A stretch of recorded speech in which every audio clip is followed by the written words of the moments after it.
Hello. Welcome and thank you so much for joining me. Hey, Diana. Hey, Moms in Charge. Hey, everybody. Hey, Alpreneur. Hey. Thank you so much for joining. Hey, Christine. Hi.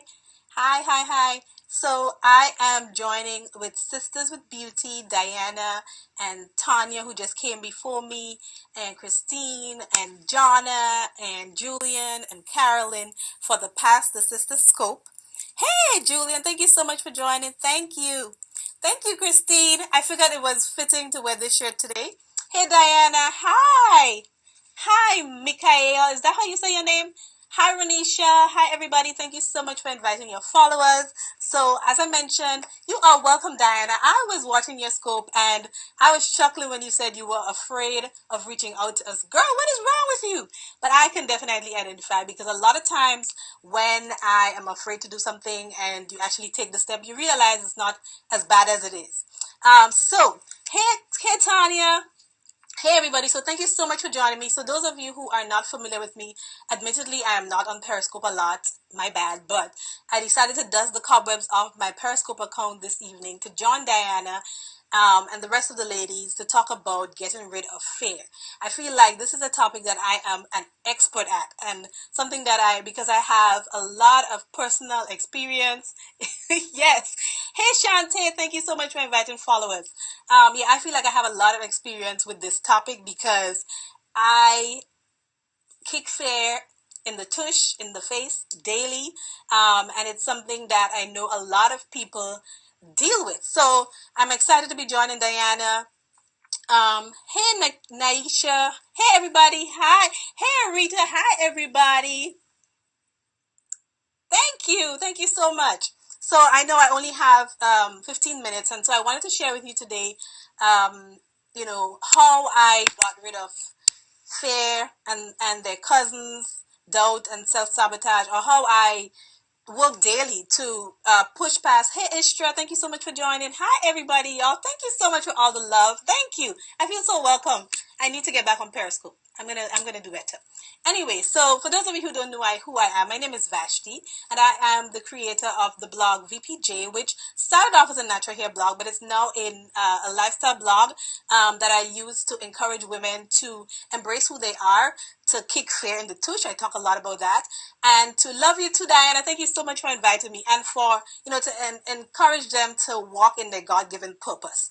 I also own the apparel brand Ven and Rose, which is a faith-based lifestyle brand.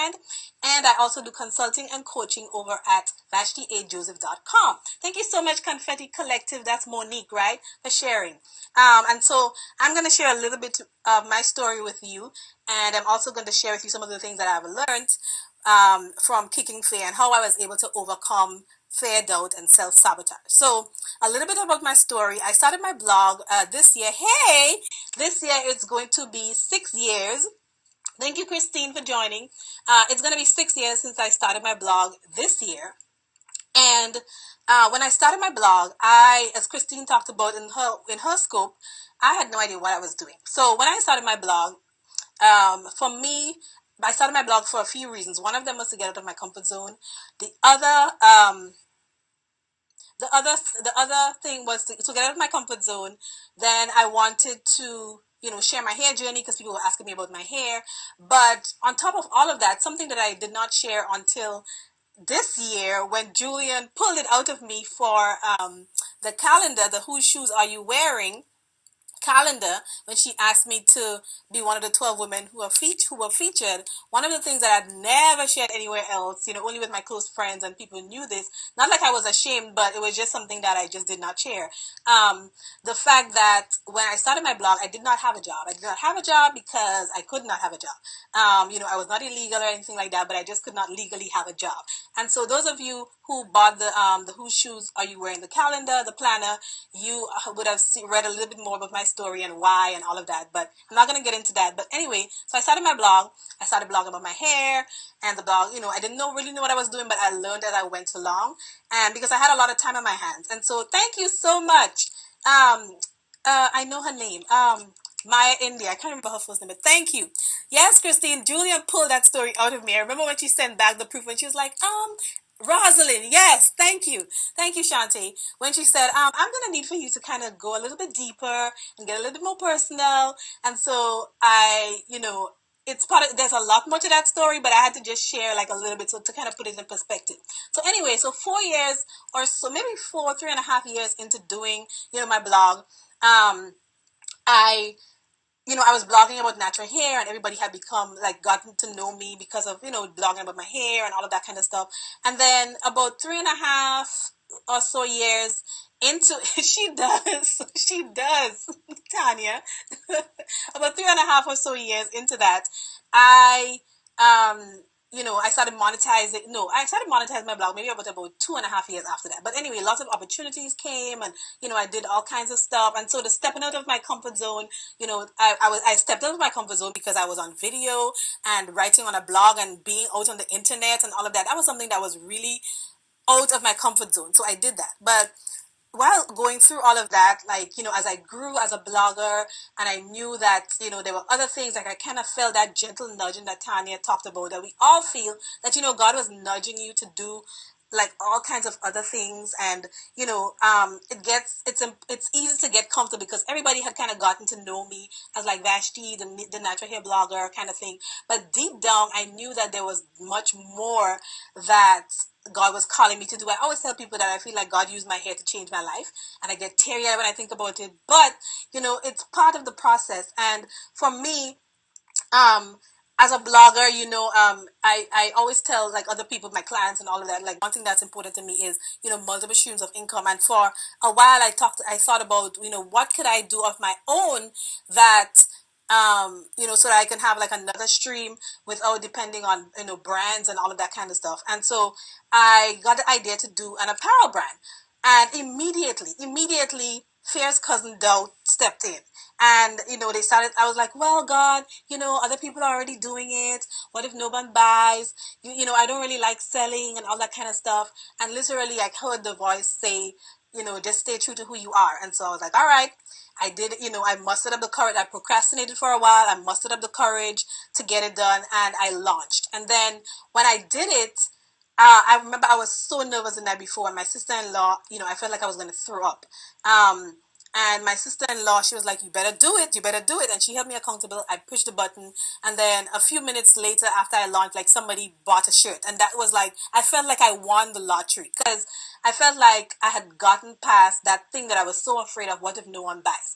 But the thing about it is, she said something about my sister. So, I decided to push through, and I did not let that, I did not let that stop me. And so as a result of all of these things happening and pushing through, so many doors have opened for me. As Christine says, when you push past your fear, it's almost like God is just waiting for you to take that one little step, and then he is waiting to see if you trust him. I always tell people, one of the shirts that I have on my, one of the first few shirts that I make for my apparel brand, that says, about that faith life.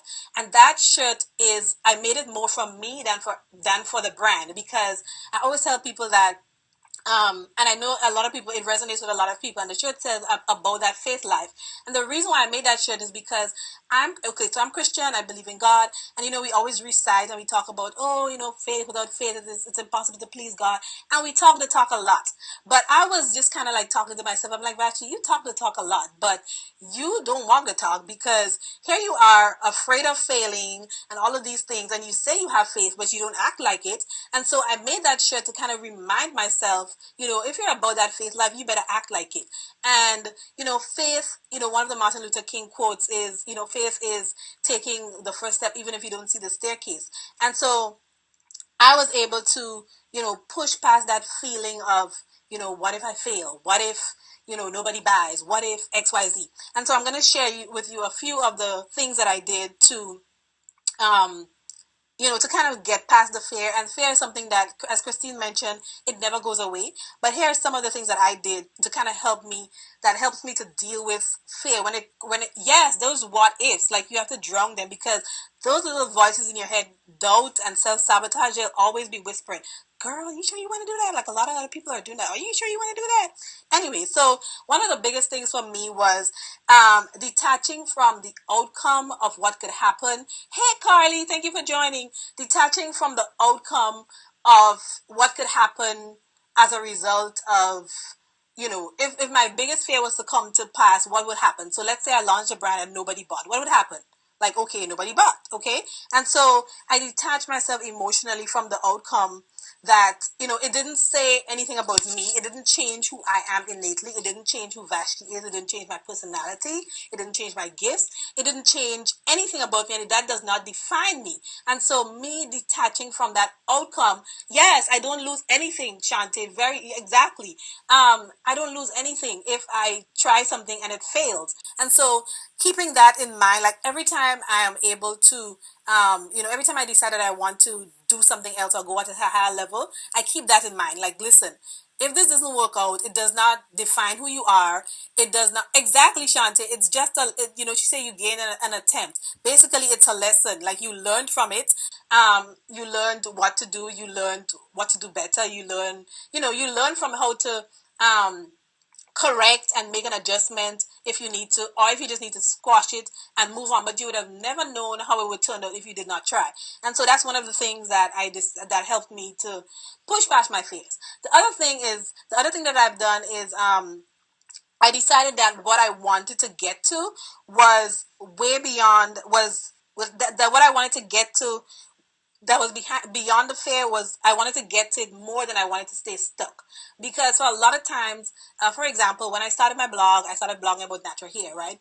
And after a while, I'm gonna be honest, I told my audience this, like, I got kind of bored. I got kind of bored of kind of talking about the same thing all the time, and I just kind of felt that there was more of me. But then there's also that little thing. I remember when I read Diana's book and she talked about what if it's almost like what if you not lose all your followers, but what if people are uninterested because you're talking about something different, and then they're accustomed. Oh, I have 3 minutes, and they're accustomed to you talking about that one particular thing, and so that's kind of scary.